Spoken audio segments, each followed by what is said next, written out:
Good evening everyone. मेरा नाम मयंक शर्मा है और मैं आपका स्वागत अपने चैनल ईग्राम पर करता हूँ। आज हम इंटरफेस थोड़ा चेंज किए हैं ताकि आप लोग को और भी इंटरेक्टिव सेशन लगे।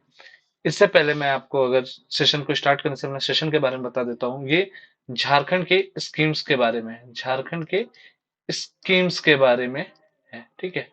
तो दो स्कीम्स में अच्छे से आपको बताऊंगा, इससे क्वेश्चन आने के ज्यादा चांसेस रहेंगे।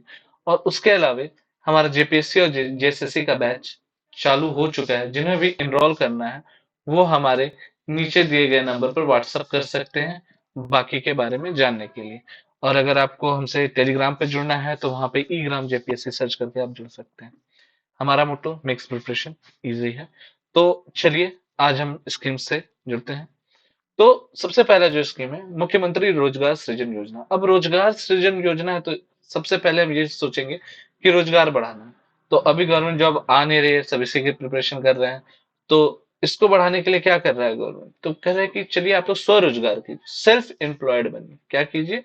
सेल्फ एम्प्लॉयड बनिए, सेल्फ एम्प्लॉयड बनिए, ठीक है। सेल्फ एम्प्लॉयमेंट डालिए। तो जब आप सेल्फ एम्प्लॉयमेंट डालिएगा तो क्या होगा? आप सरकार पे बोझ नहीं बनिएगा, ठीक है। जो हमारा डेमोग्राफिक डिविडेंड होता है वो थोड़ा बेहतर होगा। उसके लिए क्या है? ये उन्नत अवसर और लचीलापन है, ठीक है। उन्नत अवसर और लचीलापन है इस स्कीम में। इसमें क्या, अनुसूचित जनजाति, अनुसूचित जाति, पिछड़ा वर्ग, अल्पसंख्यक, दिव्यांग युवाओं के लिए आजीविका का स्रोत के रूप में कार्य करती है। ऋण सह अनुदान राशि में संशोधन। अब आर्थिक गतिविधियों एवं उद्यमशीलता को बढ़ावा देते हुए 40% अनुदान और अधिकतम 5 लाख रुपए तक का प्रदान करता है। अब ये दिमाग में रखिए कि इसमें क्या है, 40% अनुदान, ठीक है। 40% अनुदान। आपको मैं इसलिए ये सारा चीज लिख दे रहा हूं कि आपको मेन पॉइंट याद रहे, ठीक है।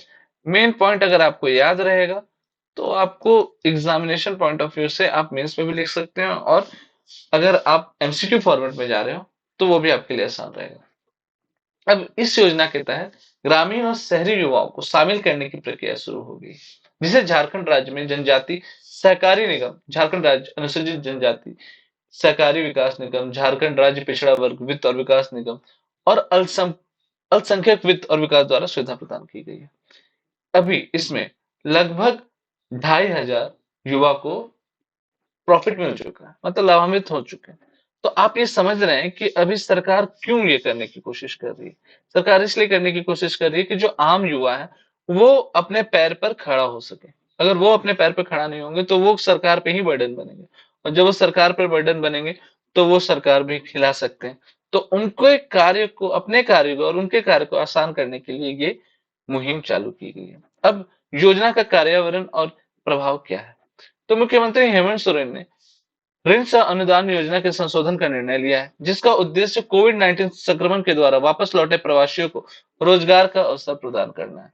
वित्तीय वर्ष 2021-22 में 2,500 से ज्यादा, मैं 2,500 से ज्यादा क्यों बोल रहा हूँ, क्योंकि ये डाटा चेंज होते रहेगा, लेकिन ये तो फिक्स है कि 2,500 प्लस ही। तो आप 2,500 से ज्यादा अगर आंसर लिख रहे हैं तो 2,500 से ज्यादा याद रखिएगा। आंसर लिखने में आपको आसानी मिलेगा। तो 2,500 से ज्यादा आत्मनिर्भर बने, ठीक है, या लाभान्वित हुआ है, ये याद हो सकता है आपको। तो मुख्यमंत्री स्वरोजगार योजना जो ये है, आप ये देख सकते हैं, रोजगार सृजन योजना।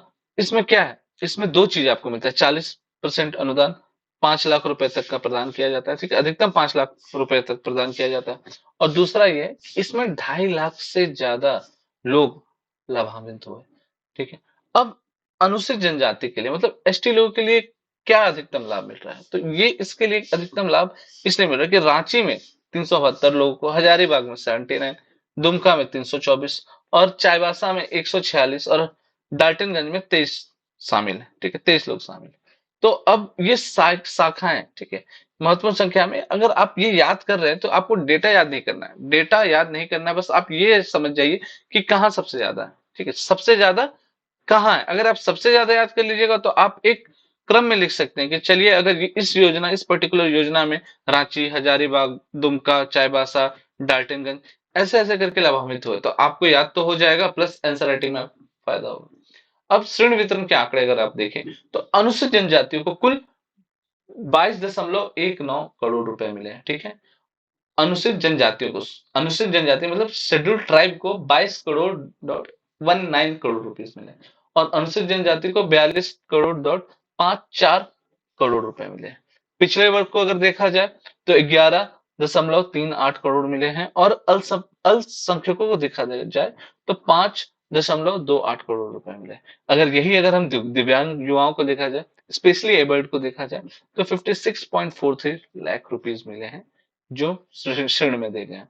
तो आपको ये भी समझ में आ रहा है कि अगर सिर्फ आप ये पॉइंट ऑफ व्यू से नहीं देखें कि सिर्फ हमें डेटा याद करना, आप ये भी देखिए कि कितने लोग लाभान्वित हो रहे हैं, कितना रुपए जो सरकार के फंड से खर्च हो रहे हैं, वो भी हमें याद कर लेते हैं। तो हमारा अपना जो एक अपना जो समझ होगा कि हाँ सरकार काम कर रही है, नहीं कर रही है, अगले साल हमें वोट देना है, नहीं देना है, तो ये भी चीज समझ में आई। ये कागजी कार्य, ये मैं अभी भी बता देता हूँ, ये कागजी कार्य, आपको इसको ग्राउंड रिपोर्ट भी देखना पड़ेगा। तो जो पढ़ रहे हैं, जो कहीं से भी हैं, एक बार गूगल पे भी जाइए और सरकार के जो अपने वेबसाइट होते हैं उसको भी एक बार जरूर से जरूर चेक कीजिए।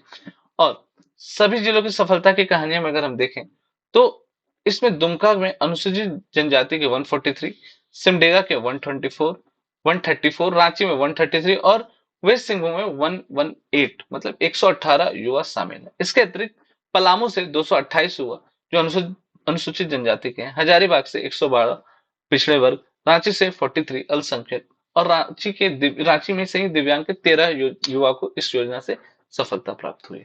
तो आप देख सकते हैं चीजें कितनी, एक सिर्फ योजना याद नहीं कर, इससे लोग के इमोशन जुड़े हुए हैं, लोग को रोजगार मिल रहा है। यहाँ किसान बहुत सारे होते हैं जो सुसाइड कर लेते हैं। तो आप समझिए कि ये कितना बड़ा चीज है। अगर इन्हीं किसानों में से अगर कोई ये आपका रोजगार योजना से जुड़ जाता है, रोजगार सृजन योजना से जुड़ जाता है, तो उनका अपना तो जो उनका फ्यूचर है वो तो ब्राइट हो गए, प्लस उनके परिवार से भी बहुत कोई आगे आ सकते हैं। ठीक है, तो इस तरीके से आप याद करते चलिए। अब राज्य के विकास में क्या योगदान, अब राज्य के विकास में योगदान है कि युवाओं को व्यापार, विनिर्माण, वाहन जैसे अवसर प्रदान में करके सशक्त बनाती है, जिससे वे राज्य के विकास में योगदान करने में सक्षम होते हैं। अब आप सोचिए कि इसको सिर्फ राज्य के हिसाब से मत सोचिए, इसको सोचिए कि ये सिर्फ राज्य नहीं है, ये देश के विकास के लिए भी है। ठीक है, अगर कोई युवा अपना विकास करेगा तो वो पहले अपने क्षेत्र का विकास करेगा, जब क्षेत्र का विकास करेगा तो अपना जो डिस्ट्रिक्ट है, जिला, उसका विकास होगा, जब जिला का विकास होगा तो राज्य का विकास होगा, जब राज्य का विकास होगा तो देश का विकास होगा। ठीक, तो ये एक प्रॉपर चेन है। अगर स्मॉल यूनिट भी अगर हल्का सा भी उसमें चेंजेस आता है तो पूरा चीज आपको पूरे टोटल चेन में दिखेगा। ठीक है, तो ये एक चीज होगी। चलिए, अब एक क्वेश्चन मैं बीच में लेके आया हूँ कि रांची झारखंड में एचईसी का कारखाना किस देश के सहयोग से लगाया गया है? अमेरिका, जापान, चेकोस्लोवाकिया या ब्राजील? तो इसका आंसर अगर मैं बोलूं, इसका आंसर मैं बोलूं तो ये है आपका चेकोस्लोवाकिया, चेकोस्लोवाकिया। ठीक है, ये अभी कंट्री है कि नहीं ये आप मेरे को कमेंट सेक्शन में देंगे कि ये कंट्री है कि नहीं, अभी लाई करती है कि नहीं मैप में। ठीक है, कमेंट सेक्शन में ये चीज आप दीजिए। अब हम देखते हैं मुख्यमंत्री सारथी योजना। तो विश्व युवा कौशल दिवस के अवसर पर मुख्यमंत्री, माननीय मुख्यमंत्री हेमंत सोरेन ने शनिवार 15 जुलाई 2023 को रांची विश्वविद्यालय के आर्यभट्ट सभागार में मुख्यमंत्री सारथी योजना का उद्घाटन किया था। चलिए, अगर मैं एक क्वेश्चन यहाँ से पूछूं कि आर्यभट्ट सभागार कहाँ है, ठीक है, तो आपके दिमाग में होना चाहिए कि रांची विश्वविद्यालय में। याद रहेगा? जी हाँ, याद रहेगा। और इसका उद्देश्य क्या था? तो इस योजना का उद्देश्य ये था कि राज्य के प्रतिभाशाली युवाओं को निःशुल्क कौशल प्रशिक्षण प्रदान करना और उन्हें रोजगार एवं स्वरोजगार के अवसरों से जोड़ना। तो ठीक है, मुख्यमंत्री सारथी योजना, ये याद रहेगा? जी हाँ, याद रहेगा। प्रारंभिक चरण में 2023-24 के राज्य में 80 ब्लॉक में लॉन्च किया गया, 80 ब्लॉक में लॉन्च किया। अगर मैं यहाँ पे 80 ब्लॉक बोल रहा हूँ, एट प्रेजेंट कितने ब्लॉक हैं? तो 264 ब्लॉक दिखाता है। ठीक है, 264 ब्लॉक शो करता है। तो आप ये भी क्रॉस चेक भी कर लीजिए, शो तो यही करता है अभी एट प्रेजेंट में, आप क्रॉस चेक भी कर सकते हैं। अब युवाओं के लिए समावेशी विकास, ठीक है, युवाओं के लिए समावेशी विकास कैसे हो सकता है? तो मुख्यमंत्री सारथी योजना में सभी श्रेणियों के युवाओं को रोजगार प्रोत्साहन एवं परिवहन भत्ते का प्रदान करती है, जिससे बिना किसी लागत के योजना तक पहुंच सुनिश्चित होती है। सरकार द्वारा पात्रता मानदंड स्थापित किए गए हैं, जिससे सामान्य वर्ग के 18 से 35 वर्ष, देखिए ये इंपॉर्टेंट है, कितने से कितने तक? 18 से 35 वर्ष, 18 से 35 वर्ष के व्यक्तियों को और आरक्षित श्रेणियां जैसे एसटी हो गया, एससी हो गया, ओबीसी हो गया, कि 50 वर्ष तक व्यक्तियों को ब्लॉक स्तर पर कौशल प्रशिक्षण का लाभ उठाने की अनुमति मिलती है। तो आप ये देखिए कि सामान्य वर्ग तो 18 से 35 साल तक उनको मिल सकता है, लेकिन जो आरक्षित श्रेणियां जैसे एसटी, एससी, ओबीसी, उनको 50 साल तक उनको कौशल प्रशिक्षण मिल सकता है। तो ये सारी चीजें आप कब याद कर सकते हैं? जब आपके पास कंटेंट अच्छा रहेगा, जब आपके पास प्रॉपर नॉलेज रहेगा, जब आपके पास प्रॉपर तरीके से बिल्कुल वेरीफाइड डेटा रहेगा, तब आप कुछ बता सकते हैं, आप कुछ जान सकते हैं। तो ये डेटा आप अपने कॉपी में लिख लीजिए, क्योंकि ये बहुत इंपॉर्टेंट है। हो सकता है कि आपके सीजीएल में एग्जाम में आ जाए कि अगर मैं बोलूं कि मुख्यमंत्री सारथी योजना के तहत आरक्षित श्रेणियों में से कितने लोगों को कितने वर्ष तक मिल सकता है। तो कितने वर्ष तक मिल सकता है? आपके पास ऑप्शन है 18, 35, 40 या 50। तो 50 वर्ष तक मिल सकता है। याद हो सकता है, 18 तो होगा नहीं क्योंकि उस समय तो काम करवाया नहीं जाता। तो चलिए, रोजगार रोजगार और प्रोत्साहन और भत्ते, ठीक है। प्रशिक्षण के बाद 3 महीने के भीतर रोजगार सुरक्षित नहीं करने वाले सफल युवाओं को 1,000 रुपए का मासिक रोजगार प्रोत्साहन भत्ता मिलेगा। तो आप सोच सकते हैं कि 1,000 रुपए का मासिक, अगर उनको जॉब नहीं मिला तो 1,000 रुपए तो मिलेगा ही मिलेगा। तो सारथी से 1,000 रुपया जरूर मिलेगा उनको, ठीक है। सारथी से 1,000 रुपया तो जरूर से जरूर मिलेगा। और जो युवतियां होती है और विकलांग व्यक्ति, ट्रांसजेंडर लोग होते हैं, उनको डीबीटी के माध्यम से 1 वर्ष के लिए 1,500 प्रति माह मिलेंगे। 1,500 प्रति माह मिलेंगे। युवतियां, विकलांग व्यक्तियां, या स्पेशली एबल्ड मैन बोल सकते हैं, ट्रांसजेंडर या थर्ड जेंडर आप बोल सकते हैं, उनको किस माध्यम से? डीबीटी माध्यम से। किस माध्यम से? डीबीटी माध्यम से 1 वर्ष के लिए 1,500 रुपए प्रति माह मिलेंगे तो मिलेंगे। अब ये चीजें आप देखिए तो सरकार कर रही है। सिर्फ हमें कटाक्ष कसने से कुछ मिलेगा नहीं, लेकिन हाँ, जो काम करती है वो भी हमें देखना पड़ेगा। गैर आवासीय प्रशिक्षण प्रतिभागियों के घर से प्रशिक्षण केंद्र तक यात्रा के लिए प्रति माह 1,000 रुपए डीबीटी के माध्यम से प्राप्त हो सकते हैं। तो अगर हम देखें, अगर हम नॉर्मली देखते हैं, तो ये आप देख रहे हैं, ये अच्छे अच्छे पॉइंट है।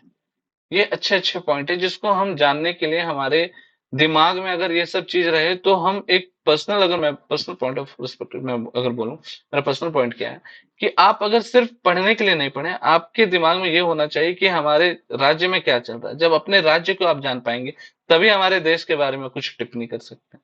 तो ये टिप्पणियां सिर्फ आपके किसी के सामने बोलने के लिए, ये आपके कॉपी में होनी चाहिए, ठीक है। किसी के सामने नहीं, आपके कॉपी में होने चाहिए। और कॉपी में कब होगा? जब ये डाटा, ये सारे लाइन आपके दिमाग में छपे हुए रहेंगे, ठीक है। तो चलिए आगे बढ़ते हैं। Jharkhand tourist home stay scheme कब शुरुआत हुई थी? ठीक है, Jharkhand tourist home stay scheme की शुरुआत कब हुई थी? तो इसका है 2009, ठीक है, 2009। ये मैं क्यों क्वेश्चन ला रहा हूं? क्योंकि कभी ना कहीं से कहीं एक क्वेश्चन आ जाता है जो कहीं भी भिड़ सकता है, और आपको लगेगा कि ये मैं पढ़ा तो था, और आपके एक माइंड में क्लिक करेगा और वो एग्जाम में रहेगा। तो अपने हर सेशन में मैं कुछ ना कुछ क्वेश्चन डालता रहूंगा, आपको बताता रहूंगा, ताकि आप हमसे जुड़े रहें। और जो भी बच्चे हैं नए, जो जेएसएससी, सीजीएल या फिर जेएसएससी के कोई भी एग्जाम आप कर रहे हैं, तैयारी कर रहे हैं, जेएसएससी के सारे एग्जामिनेशन के लिए हमारा अभी कोर्स चालू हो रखा है, बैचेस चालू हैं, आप हमसे जुड़ सकते हैं।